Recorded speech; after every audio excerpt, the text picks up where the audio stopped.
Bom dia, Manaus, bom dia, Amazonas, sejam bem-vindos a dia especial do Câmera 13, 13 de dezembro, dia de Santa Luzia e dia também de aniversário do nosso programa. Nós estamos hoje completando o nosso 15º aniversário. Faremos a festa na próxima sexta-feira e está todo mundo convidado. Mas hoje nós temos muito a agradecer. Agradecer primeiro a Deus a oportunidade que nos dá, porque é uma honra poder, há 15 anos, aqui na Band, entrar na casa de milhares de pessoas, compartilhar esse início de tarde com todo mundo. Quantas pessoas de Manaus, do Amazonas de um modo geral, já passaram aqui pelo palco da Band. Pessoas que contaram conosco a própria história. Pessoas que fizeram o aniversário do nosso programa e certamente construíram todo esse tempo que o Câmera 13 está no ar.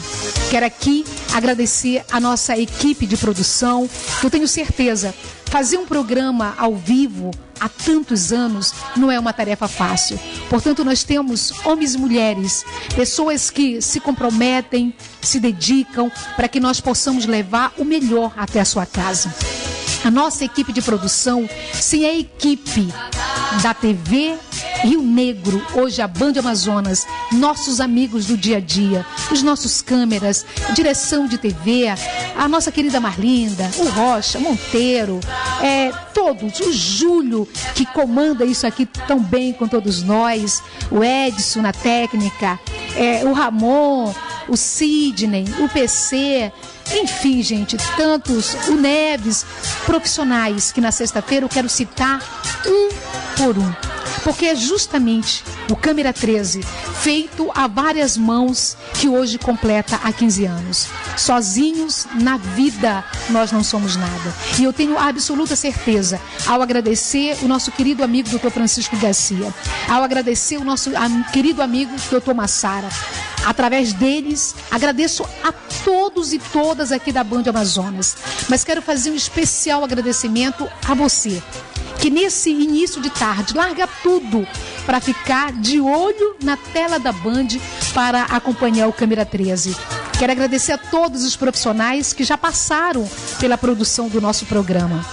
Hoje nós temos muito a agradecer. Agradecer a Deus pela sua vida, pela sua companhia e agradecer a oportunidade também que Deus me deu, que a TV Band me concedeu, de ser a âncora de um programa que há 15 anos fazia um grande desafio. Uma mulher comandar um programa diário falando dos problemas da cidade. Essa ideia surgiu lá atrás. Hoje, ao comemorar o nosso 15º aniversário, nós temos a absoluta certeza que tudo isso foi possível porque você nos escolheu para ser o programa da sua família.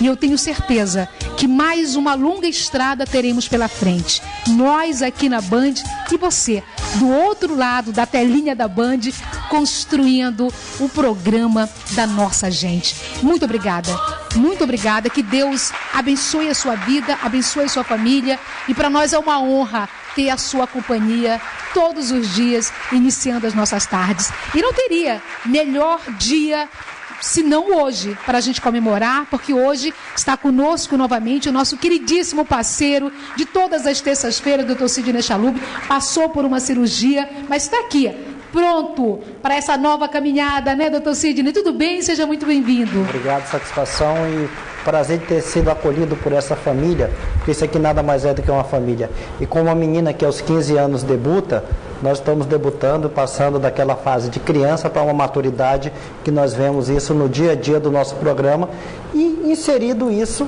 para o nosso povo, orientações sobre saúde, que as pessoas comentam muito na vida em relação a isso.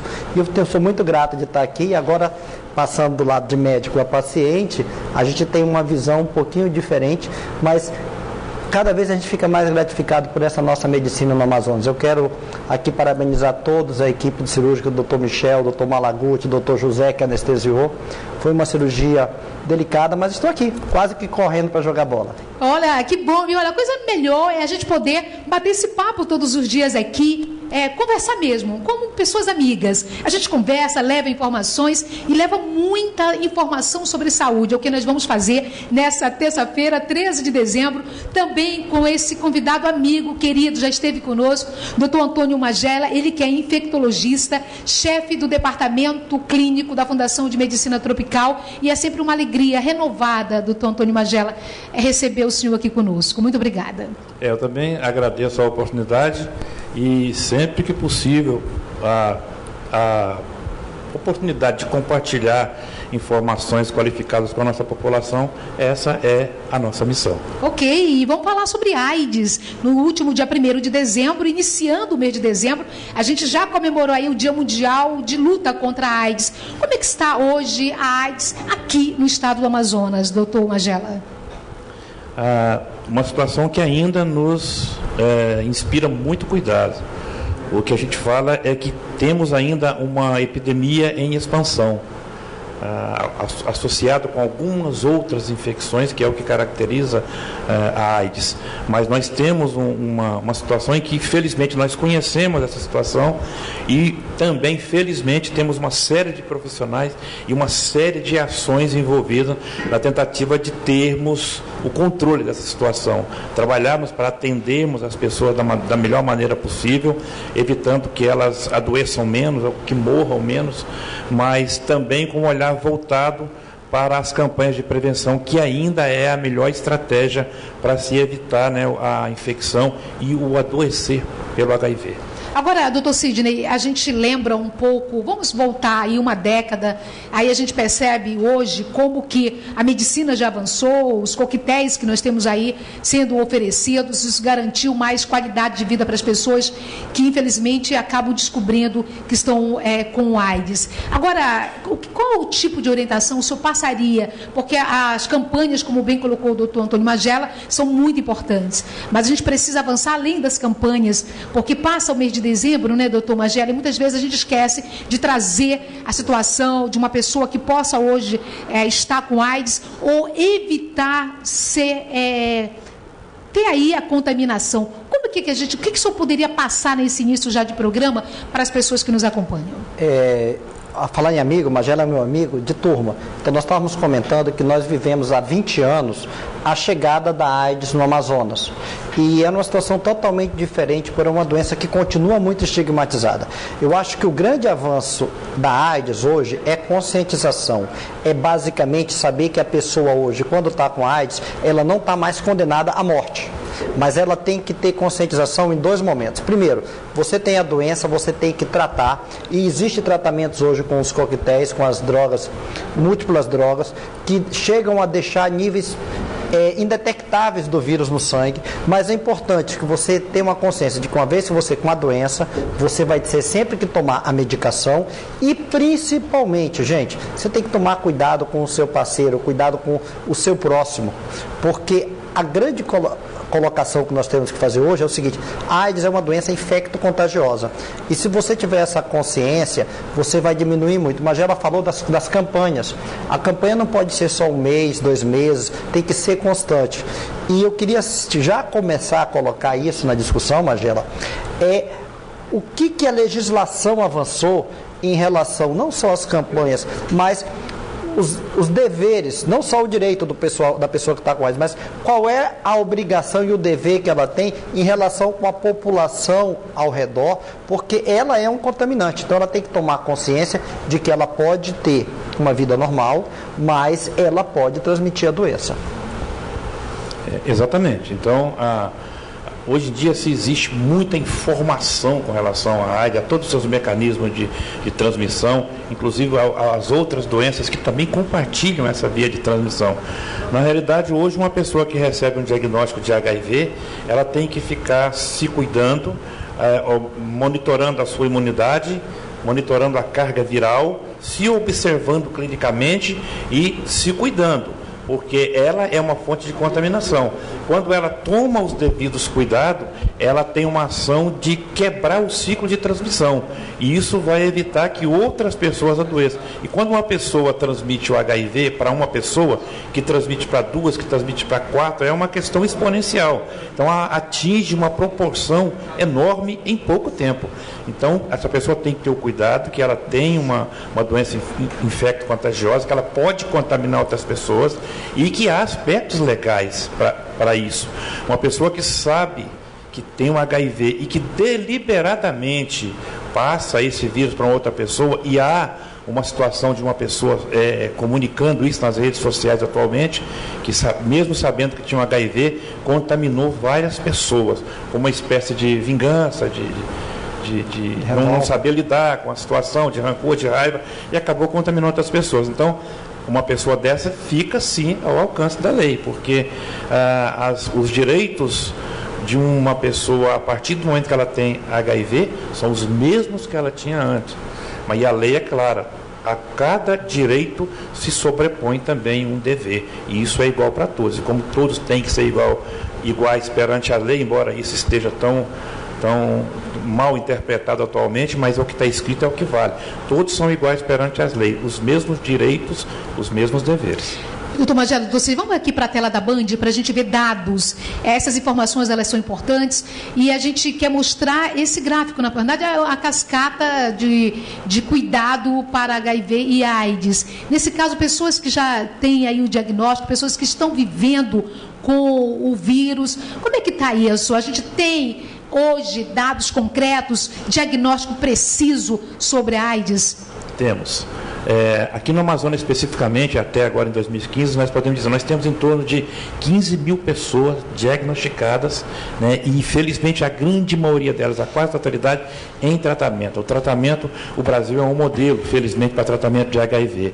Temos todas as medicações disponíveis, cada vez incorporando outras medicações, retirando aquelas medicações que vão ficando obsoletas e que não vão perdendo a ação, né, contra o HIV. Então, há um programa bem eficiente e eficaz no Brasil. No Amazonas, nós temos essa estatística, né, de em torno de 15 mil pessoas, e a quase totalidade sob tratamento, mas as medidas de prevenção, as informações devem sempre chegar à população de maneira qualificada para a gente mudar esse panorama, né, para uma realidade mais favorável. Ok, a gente vai dar só uma paradinha na nossa conversa dessa terça-feira. Faça o seu WhatsApp, faça a sua pergunta. A gente aproveita o dia de hoje, terça-feira, para tirar todas as dúvidas sobre AIDS, mas acima de tudo, para orientar, né, gente? Para a gente orientar toda a família, a vizinhança. Vale muito a pena a gente tirar as dúvidas, mas viver aquilo de bom que a gente consegue aprender. A gente volta já com você. Já estamos de volta com o nosso Câmera 13, terça-feira, dia do nosso Alô Doutor, dia de tirar dúvidas. Hoje estamos falando sobre AIDS. Vou colocar aqui na tela da Band dados aqui importantes, informações importantes, estimativas sobre HIV e AIDS para o Brasil em 2015. Portanto, dados do ano passado, 830 mil pessoas vivendo com HIV. 44 mil novas infecções pelo HIV. O número de mortes relacionadas à AIDS no Brasil foi estimada em 15 mil. E a fonte é da UNAIDS, que é uma organização aí da ONU também que trata dessa temática. Deixa eu fazer aqui a pergunta para o doutor Sidney e também aqui para o doutor Magela a respeito disso.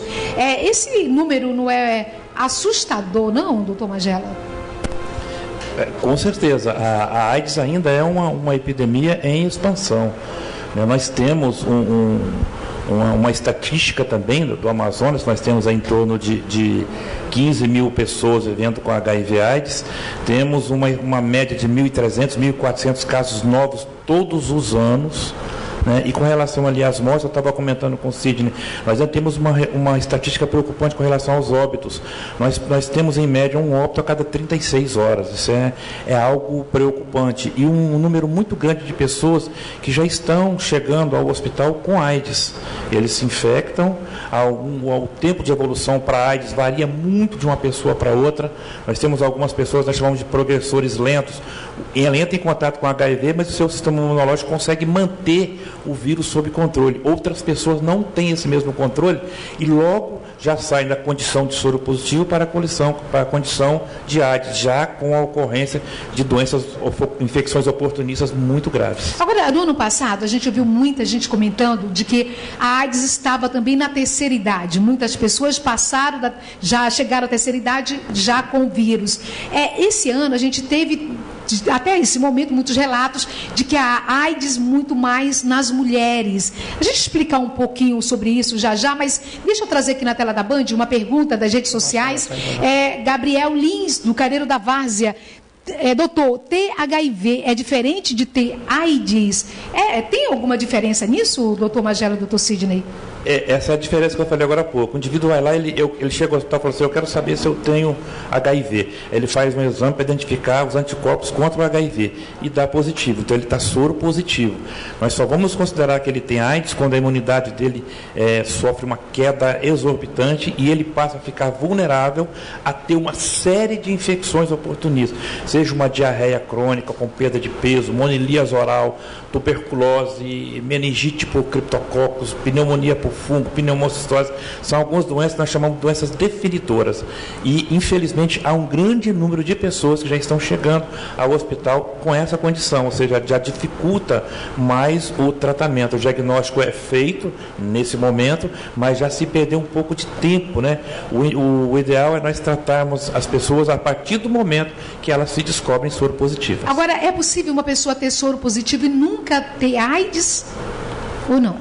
Bom, existem algumas pessoas que são, nós chamamos de controladoras de elite, algumas pessoas que o seu sistema imunológico, mesmo em contato com HIV, consegue manter a carga viral indetectável o tempo todo, ou seja, o sistema imunológico mantém o vírus sob controle. E essa pessoa, se o vírus está sob controle, a imunidade está eficiente, ela não vai ter essas doenças. Mas ele pode passar, e no caso... Mas ele fica ele tem que ter AIDS para passar. O soro positivo... No caso, ele só é o soro positivo, ele não tem AIDS, porque o seu sistema imunológico, suprimindo o vírus, evita também aquelas infecções oportunistas. Mas então a gente pode dizer o seguinte, que a AIDS hoje é uma doença, o HIV é uma doença crônica, porque as pessoas conseguem conviver muito, e aí do seu lado, talvez, no seu convívio, no seu trabalho, tem uma pessoa convivendo com HIV, não com a AIDS, são coisas distintas. A AIDS é a doença.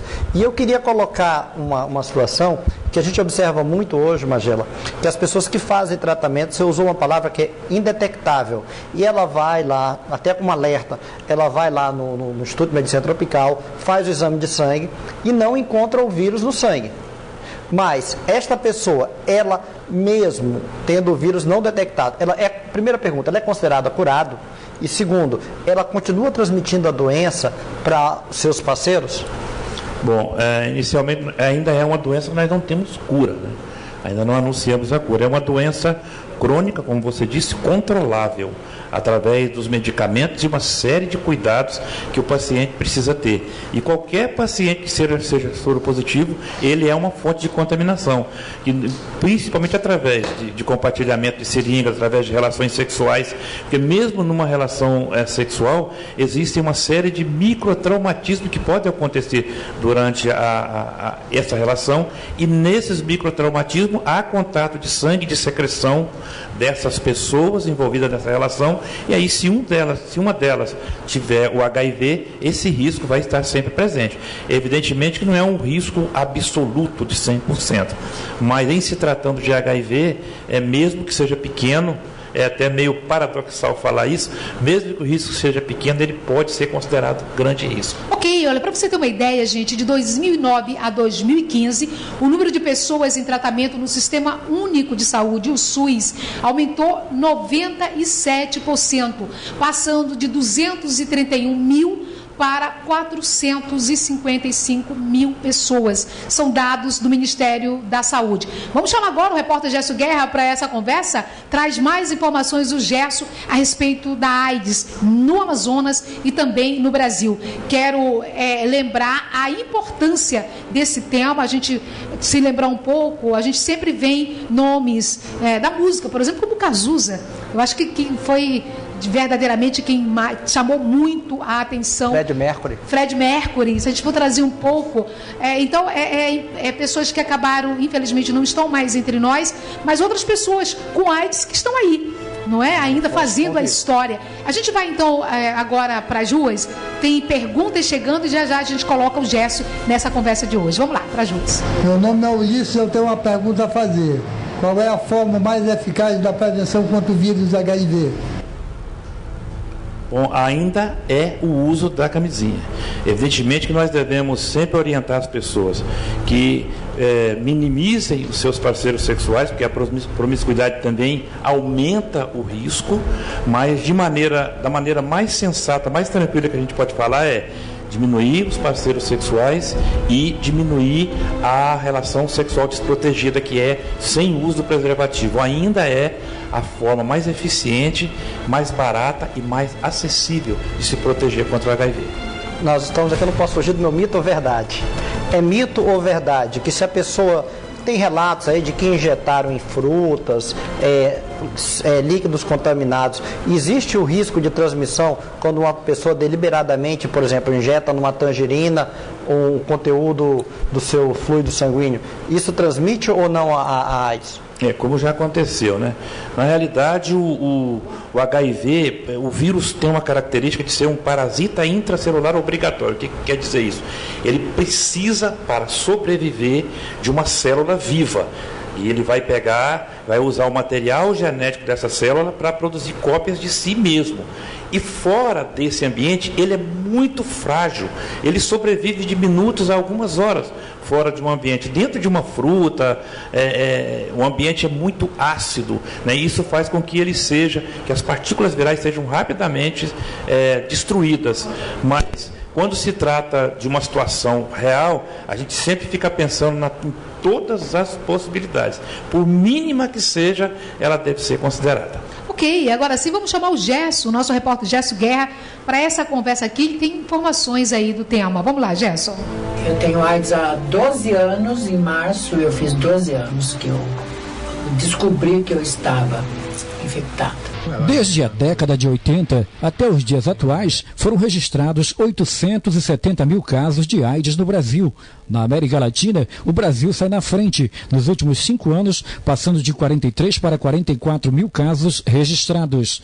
Esse paciente, que não quer se identificar, além de ter câncer na garganta, contraiu o HIV. Ele conta a sua história e relata como contraiu o vírus. Eu vivia no mundo, bebendo, me prostituindo, usando drogas. E isso eu contraí essa doença. O número de novas infecções estacionou nos últimos anos, depois de uma queda drástica após o pico registrado em 1997, quando 3,3 milhões de pessoas foram infectadas. A coordenadora estadual de DST-AIDS, da Fundação de Medicina Tropical, fala como estão os casos no Amazonas e a prevenção que se deve ter. De 86, que foi o primeiro caso, para cá nós já registramos mais de 14 mil casos de AIDS, né? Nesses 14 mil estão incluídos também aquelas pessoas que já foram a óbito, ou seja, são todos os casos que foram diagnosticados aqui no estado do Amazonas. É um dado que preocupa, a gente tem chamado a atenção da população para a questão da prevenção que está sendo deixada de lado, e a gente tem que rebuscar isso, porque a gente sabe que a melhor ferramenta contra a AIDS ainda é a prevenção, através do uso do preservativo, através da informação, e aquelas pessoas que são positivas, uma vez diagnosticadas positivas, que tem que fazer o seu tratamento correto, sem abandonar, para que não venham a falecer ou apresentar doenças graves, né? Decorrente da infecção pelo HIV. Nos últimos 15 anos, vários países contribuíram para os programas de HIV e AIDS, com a ajuda de 110 milhões de dólares. Em 2000, havia cerca de 28 milhões de pessoas com o vírus. As mortes anuais por AIDS caíram de um pico de 1,8 milhão em 2005 para 1,2 em 2015. Você, jovem, que não sabe as causas que essa doença causa no ser humano, independente de ser homem ou mulher, ela traz um fim que, se não for